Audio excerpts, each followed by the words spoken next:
Tu l'as probablement vu sur les graphiques, on arrive vraiment à un tournant majeur sur le marché crypto. Ça fait des mois et des mois qu'on l'attend et selon moi, c'est maintenant que ce tournant a lieu. C'est pourquoi dans cette vidéo, je vais investir sur 5 altcoins que j'ai sélectionnés qui sont dans une configuration parfaite. Alors si t'es prêt, on est parti. Avant de commencer, si jamais tu n'as pas vu ma dernière vidéo, je te recommande vraiment d'aller la voir, je te la mets juste ici et elle t'expliquera beaucoup plus en détail la situation actuelle. Et comme tu viens de l'entendre dans l'introduction de cette vidéo, pour moi on est vraiment sur un tournant au niveau du marché crypto et ce tournant, eh bien c'est le déversement de liquidités. Je t'en parle depuis très longtemps. C'est simplement le fait que les liquidités passent d'un actif à l'autre ou d'une classe d'actifs à l'autre plus précisément. Et donc on peut se représenter ce déversement de liquidités comme un entonnoir avec des cryptos de moins en moins capitalisés plus on va vers le bas. Avec Bitcoin au début, c'est toujours Bitcoin qui va prendre l'afflux de liquidité en premier. C'est ce qu'on a vu durant toute la première partie du cycle. Ensuite, ça va être Ethereum. C'est actuellement le moment où Ethereum est en train de surperformer Bitcoin. Alors on est encore qu'au début, mais pour moi, ça va se jouer encore dans les semaines et les mois à venir. Et ensuite, on a les altcoins et enfin, on a les shitcoins. À savoir que dans ces deux dernières catégories, on peut encore subdiviser en fonction des high cap, donc des altcoins qui sont fortement capitalisés. On peut dire le top 10 par exemple, les mid cap et puis les low cap, les altcoins qui sont beaucoup moins capitalisés. Et donc pourquoi c'est important de comprendre ce déversement de liquidité? D'ailleurs j'en ai fait une vidéo complète si tu veux aller voir juste ici. Eh bien c'est simplement que on va pouvoir se positionner sur différents actifs en fonction de l'évolution du cycle. Actuellement comme je t'ai dit, pour moi c'est plus trop intéressant de se positionner sur Bitcoin, sauf si bien sûr tu as des convictions beaucoup plus long terme. Moi je te parle d'un point de vue cyclique, au niveau du cycle, qu'est-ce qui est mieux à faire? Moi en tout cas j'ai arrêté d'investir sur Bitcoin, j'ai d'ailleurs passé une bonne partie de mes Bitcoins en Ethereum et actuellement ça surperforme. Et ensuite eh bien il y a les altcoins.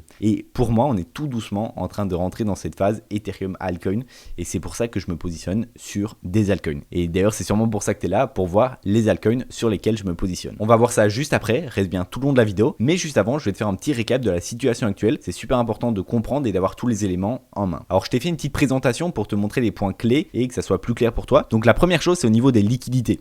On a un ajout de stablecoin qui est massif. On a de plus en plus de stablecoins qui ont ajouté à la supply. Il y a eu d'ailleurs plus de 4 milliards de dollars injectés en moins de 48 heures sur le marché, comme tu peux le voir ici. On est sur 4 milliards, c'était les derniers jours, c'était autour de la semaine passée, fin de semaine passée.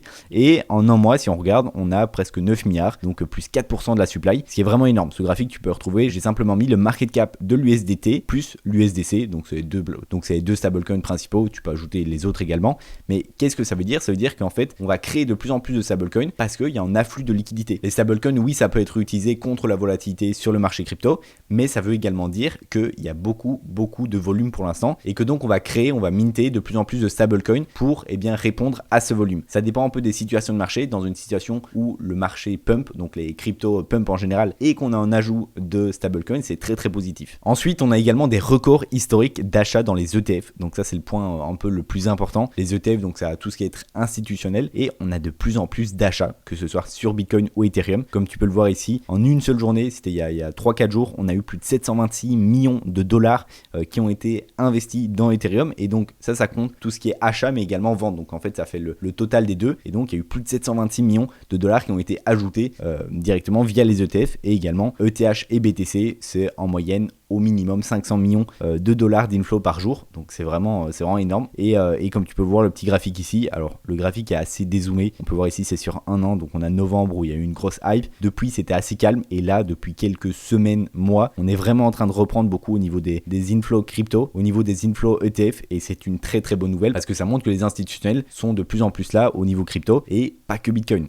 Comme je te l'ai dit juste avant, Ethereum prend de plus en plus de place. Regarde la dernière semaine ici, en bleu c'est Ethereum. C'est vraiment énorme. Et ça montre qu'ils vont chercher un petit peu plus loin, notamment sur des altcoins Ethereum et pourquoi pas par la suite d'autres altcoins qui sont moins capitalisés. Enfin, au niveau des liquidités, on a un market cap global crypto qui a atteint un ATH. Donc peut-être que tu ne l'as pas vu, ça n'a pas trop fait parler, alors que c'est vraiment un événement super important. Donc ici, c'est sur le graphique total market cap et donc ça comprend vraiment toutes les cryptos, Bitcoin, Ethereum et tous les autres altcoins. Et du coup, ici, on a atteint plus de 3,88 trilliards. Donc ça, c'était le screen date d'hier. Mais voilà, on a dépassé ATH à 3,73. Donc c'est vraiment assez fou et ça montre que le marché global est en train de faire des nouveaux plus hauts. Donc il y a de plus en plus d'acheteurs et ça c'est une super nouvelle pour la suite. Ensuite, on a du point de vue macro une clarification du cadre légal aux US, ça c'est super important. On a eu le Clarity Act, le Genius Act et le Anti-CBDC Act qui ont été adoptés. Donc le Clarity Act c'est surtout pour voir quel département s'occupe de quoi au niveau du cadre légal des cryptos. Le Genius Act ça encadrait surtout les stablecoins pour faire en sorte que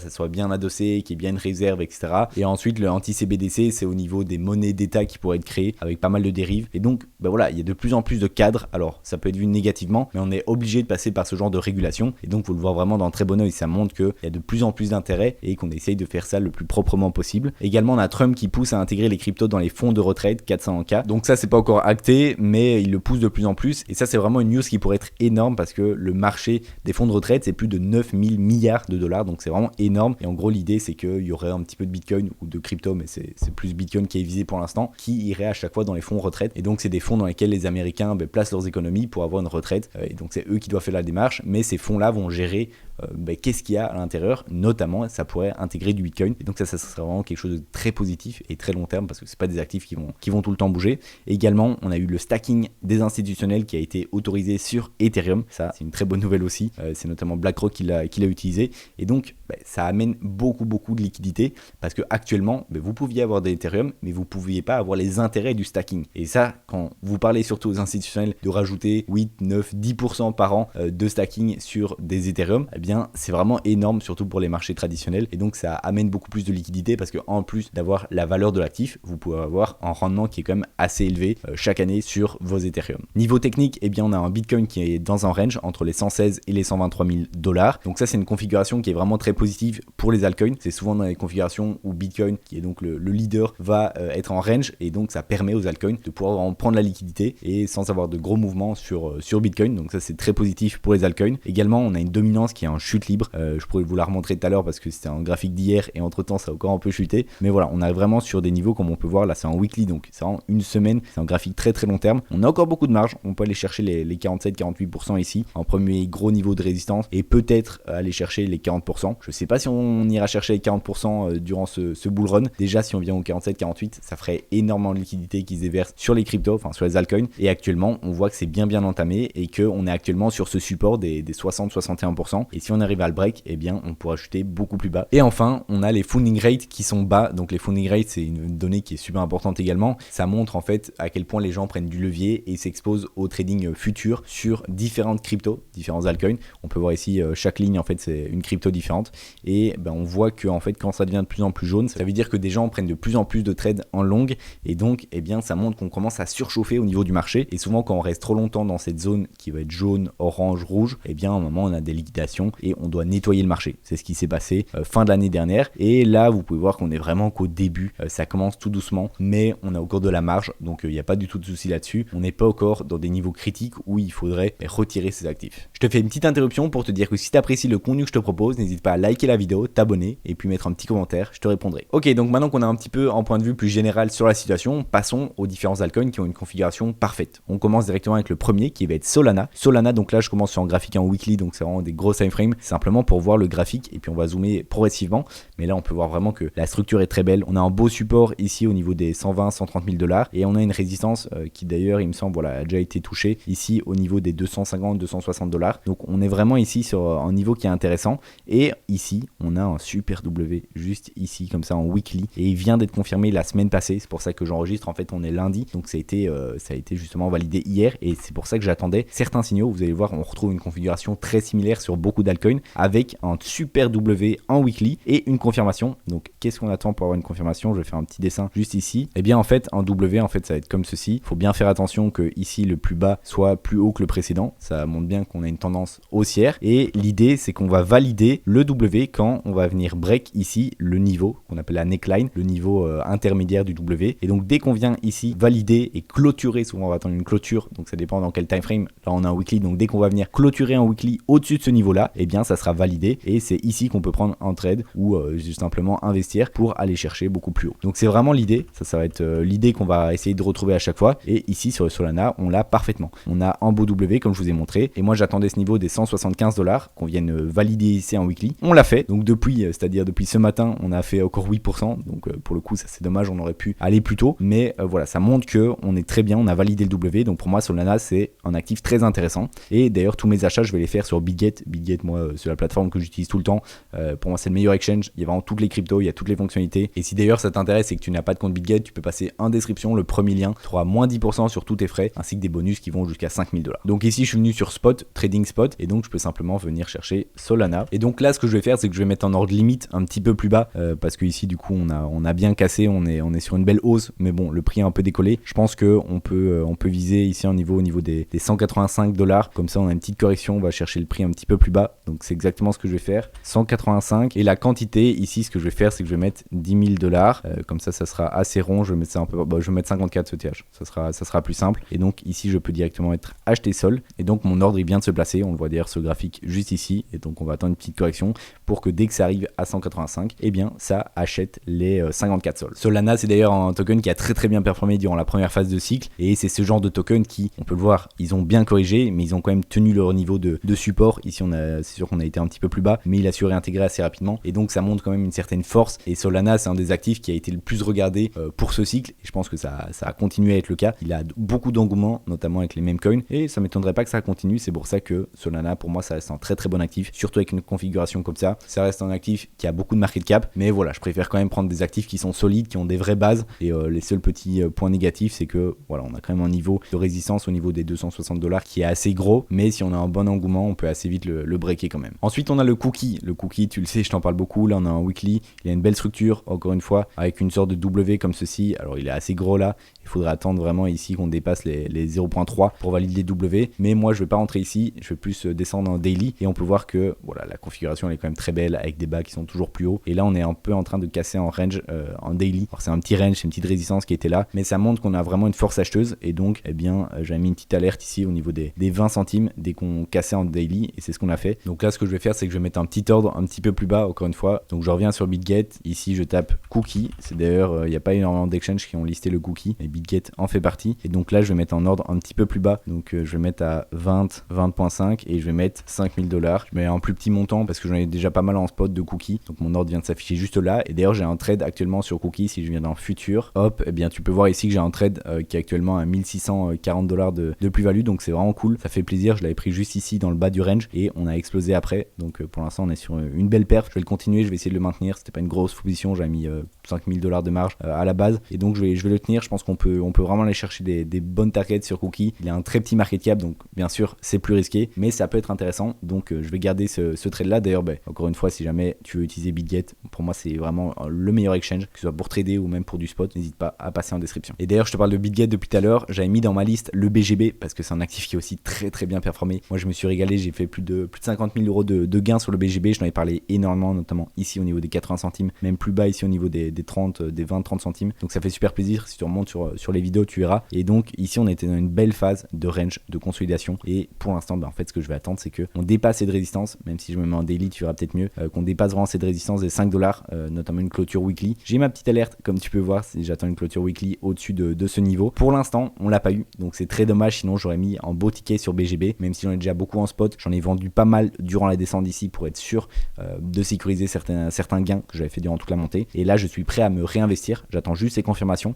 Donc, aujourd'hui, on va pas investir sur le BGB, mais n'hésite pas à mettre une petite alerte. Notamment, regarde, je me suis mis un weekly juste ici. Et là, on est en range. Et du coup, sur le top ici, la clôture, eh bien, j'ai mis une alerte. Ça fait les 5.044 $. Dès qu'on a une clôture weekly au-dessus de ce niveau, je pense que ça peut très bien se faire cette semaine. Et donc, la semaine prochaine, j'investirai sur le BGB. Eh bien, selon moi, ça montre un vrai signe de reprise haussière. Et à ce moment-là, je mettrai un ticket sur le BGB. Donc voilà, BGB, c'est le petit bonus. On va pas investir aujourd'hui, mais ça reste un très bel actif. Pour moi, c'est vraiment la même que le BNB en 2020-2021. BNB, du coup, c'est le token d'exchange de Binance qui est d'ailleurs en train de faire des plus hauts. C'est très beau ce qu'il fait. Et en gros, en 2021, tu peux voir ce qu'il avait fait. Donc le bull run quand je dis 2021, c'est le bull run de 2021. Il avait fait en 11 000%. Et pour moi, on est un peu dans le même cas avec le BGB, qui est pour moi, la plateforme est beaucoup mieux que Binance. Et après, elle est moins régulée, elle est là depuis moins longtemps, etc. Mais du coup, ça fait un peu la même chose. Le BNB d'ailleurs qui est aussi très intéressant. On va pas se concentrer là-dessus, on va directement passer au prochain altcoin. Alors le prochain altcoin, c'est le Link qui est dans la même structure. Donc on est encore en weekly, donc le graphique est vraiment très large et on a un beau W juste ici, comme tu peux le voir sur la plupart des altcoins. Hop, ici on descend, on valide le W, on break, on casse en weekly parce que là on a un weekly et donc on a clôturé au-dessus en weekly. On a clôturé bien haut d'ailleurs, mais voilà, ça reste un actif qui a vraiment des très bonnes fondas. C'est un des seuls actifs d'ailleurs qui a des fondas aussi utilisés, on va dire, parce que c'est en Oracle, donc ça permet de récupérer les datas, notamment des prix prix et c'est utilisé par énormément d'outils crypto. Et donc là vraiment on est en train de péter un peu la hausse. J'hésitais parce que je voulais mettre en ordre un petit peu plus bas. Je pense qu'on va le mettre plus bas, mais on va pas le mettre trop bas parce qu'il risque de pas aller le chercher. Je pense qu'on peut avoir comme une petite correction sur le marché crypto. C'est pour ça que la plupart de mes ordres, je les mets un petit peu plus bas en espérant que ça aille toucher. Sinon, ce qu'il y a toujours moyen de faire, c'est de diviser son ordre en deux. Donc, par exemple, en ordre maintenant et mettre en ordre plus bas.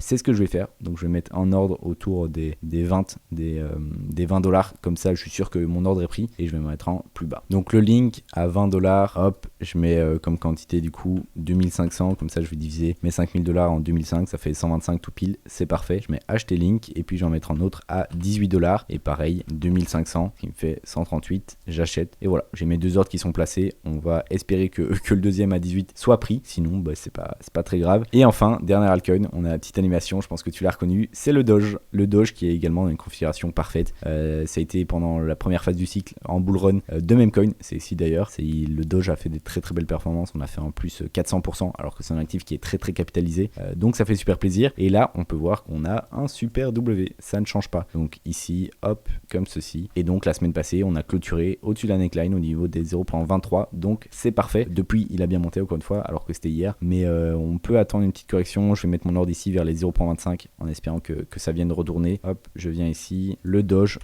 Memecoin numéro 1. Très bien capitalisé, 0.25 et ici je vais mettre 5000 directement, pas 5000 Doge, 5000 USDT, ce qui nous fait 20 000 Doge, j'achète et voilà, mon ordre est placé. Et enfin, dernière crypto, c'est le SUI, donc le SUI, très très belle crypto. Là on est sur un graphique qui est vraiment pas mal, même si on a une résistance au niveau des 5.2, encore une fois en W. Le problème c'est qu'on n'a pas encore clôturé en weekly, je l'attendais vraiment hier et hier soir il n'a pas clôturé en fait, il a clôturé un peu plus bas, tu vois, il aurait fallu qu'il clôture au niveau des 4.01 et il a clôturé au niveau des 3.9. Donc c'est un peu embêtant, je vais pas investir dessus directement, je vais le garder à l'œil. C'est pareil que le BGB. Je pense que la semaine prochaine, on clôturera au-dessus, quitte à viser des pullbacks. Pour tous les altcoins que je t'ai montré, il y en a beaucoup. Si on a un marché qui s'y prête, on va faire un W comme ceci, on va dépasser et puis on viendra refaire un pullback avant de repartir. Ça sera vraiment la configuration parfaite qu'on apprend dans le livre, tu vois. Avec un niveau de support juste ici, on vient retester avant de repartir. Et là, pour le coup, c'est super intéressant de se positionner ici ou même encore ici. Mais bref, ça dépend à quel point vous voulez prendre du risque. Plus vous vous engagez plus tard, plus le RR, les gains par rapport au risque sont faibles. Mais voilà, ça c'est vous qui voyez. Moi je préfère m'exposer plus tôt parce qu'il y a beaucoup de chances, surtout si le marché est très haussier, qu'on ne revienne pas en pullback comme ici et qu'on part directement à la hausse. On ne vienne jamais voir ces niveaux des 4 $. Donc c'est un risque qu'il faut prendre. Mais du coup, moi pour cet actif, je vais quand même attendre la clôture. C'est une confirmation que j'aime souvent bien attendre pour être sûr. Parce que là, on a quand même des actifs qui sont sur une hausse depuis plusieurs semaines. Et donc ça ne m'étonnerait pas qu'on ait une petite correction. Et c'est pour ça que je vais toujours attendre la clôture. Donc le SUI, c'est pareil. Je vais attendre la semaine prochaine. Mais je voulais quand même te le mettre dans le top parce que comme le BGB, ça reste des actifs qui sont super intéressants. Le SUI, il est également pas mal prisé par les instituts, donc ça c'est également une donnée qui est intéressante à prendre en compte, mais on va attendre la semaine prochaine pour être sûr de la confirmation. Donc voilà, c'est tout pour cette vidéo, j'espère qu'elle t'aura plu, n'hésite pas à t'abonner, liker la vidéo, regarder cette vidéo qui est une formation complète d'1h30, totalement gratuite sur le trading, je te laisse aller voir, et sinon moi je te dis à la prochaine, ciao.